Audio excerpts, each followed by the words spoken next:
Hi. If you were to go through Jason Bateman's resume, there's a lot of really impressive things that he's done. From Family Ties to Arrested Development to Horrible Bosses to Up in the Air to Juno. He's a fantastic actor. But for me, I will now remember him as a wonderful first-time director with his turn in Bad Words, where he directs and stars in this new movie. I had an opportunity to see this movie about a week ago. I'm releasing this blog now as the movie's coming out next week, and let me tell you, this movie is absolutely hilarious.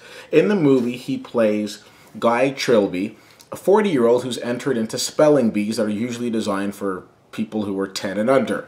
So what the heck is this guy doing in a spelling bee? Well, I can't really tell you that, but what I will tell you is he's absolutely hilarious in it. He's got his personal reasons for being in this spelling bee, and you're going to want to stick around to find out what they are. Along the way, he comes across a very curious 9-year-old who wants nothing more than to be his friend. Of course, he doesn't really realize that Jason Bateman's character has no time for friends, least of all a 9-year-old. But after they start hanging out and debauchery ensues, this movie really starts to intensify. Now, Jason Bateman joins a class of people such as David Schwimmer, who are people who were on TV shows that I didn't really pay a lot of attention to. I wasn't really a huge Arrested Development fan, and in David Schwimmer's case, I didn't really care for Friends. But their directorial debuts left me speechless.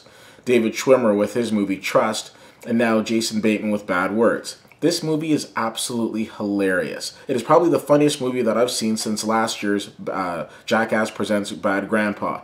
Now, for those of you who are on the conservative side, you might want to skip this movie because it does live up to its title. But for those of you who are in for a good laugh, I definitely recommend this movie. I'm giving this movie an A.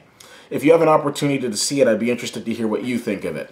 As always, you can check me out on facebook.com/WhittyWhittier, WhittyWhittier.com, and on my Twitter account at CFL_fan.